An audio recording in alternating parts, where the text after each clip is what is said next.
처음 회사는 돈보다는 사람을 생각했던 거고, 두 번째 회사는 사람보다 그래도 돈의 비율을 생각하고 경험을 한 거네. 그러면 네. 그럼 다음 회사에는 가중치를 어디를 좀 둘 생각이에요?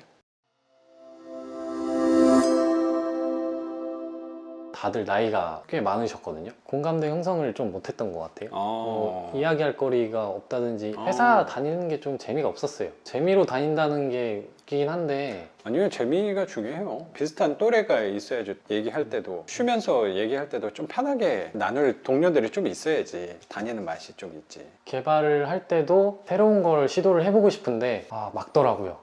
거의 좀 보수적인. 네, 꽤 많이 보수적이어서 네. 제가 뭔가 새로운 거를 하지를 못했어요.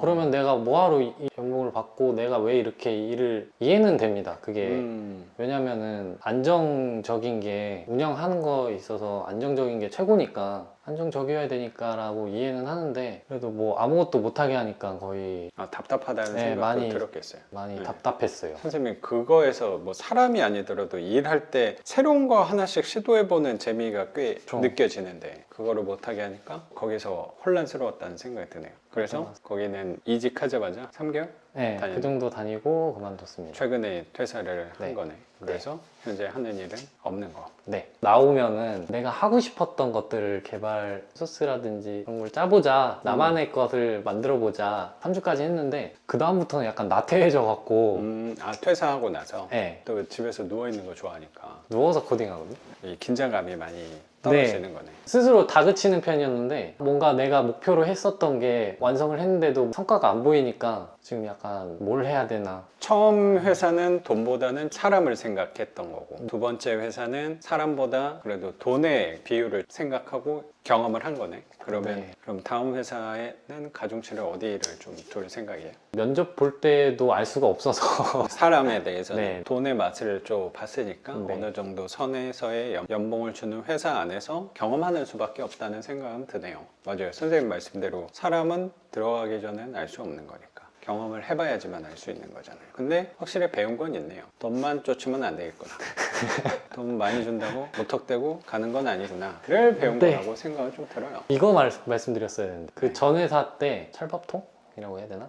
원래 또 오래 계셨던 분들이 계시기 때문에 제가 새로 시도하는 거에 대해서 막았던 이유가 있더라고요. 자기가 계속 이렇게 만들어 놨던 소스들인데 이걸로 쭉 자기가 잡고 있어야 되는데 새로운 걸로 안 잘리는구나. 그런 경향이 조금 있었던 것 같아요. 그런 게 또 있구나. 제가 그쪽은. 막 바꿔버리면 자기 없이도 돌아갈 수 있는 게 만드니까. 그게 조금 있었던 거지 않을까라고. 개발도 중요한 건데 유지보수도 되게 중요한 맞아요. 거잖아요. 근데 유지보수가 할 수 있는 사람도 제한적인 거고 네, 아는 사람만 할 수 있는 거니까. 제 쪽이 그랬어요. 더 그런 업계라서. 그럼 좀 기득권이 장악하고 있는 회사들도 되게 많이 있겠다. 그럼 새로운 시도하는데 제약을 좀 받을 수 있겠어요. 근데 그게 좀 마음에 안 들었던 거네. 그래서 거기에 약간 한계를 느끼고 요새 고민을 많이 하고 있는 거네. 이상과 현실에서 내가 무엇을 선택해야 되는 것인가 생각이 많겠어요. 그 말도 들었어요. 뭘 바꾸지 말라고. 기존에 있는 것만 해도 힘든데 왜 새로운 거를 자꾸 만들려고 하냐.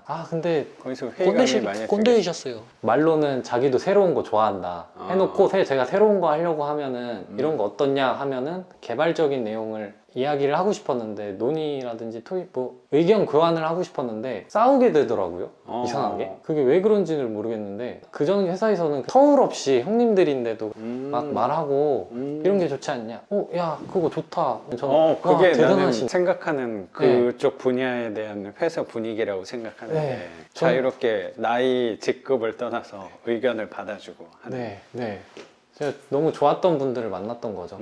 저는 그걸 생각하고 이야기를 나누려고 하니까 싸우게 되더라고요. 자기 지식 자랑이 되고. 선생님 좋은 아이디어를 제안을 해도 그거보다는 이렇게 경험해보니까 그런 건 좀 어렵다. 내가 해봤다. 맞아요. 그런 것도 있었고요. 언쟁이 되더라고요. 왜 그런지 모르겠어요. 아예 말을 안 하게 되니까 그렇죠. 서로 말하면서 서로서로 배워야 되는데 서로서로 새로운 그렇죠. 거는지 맞아.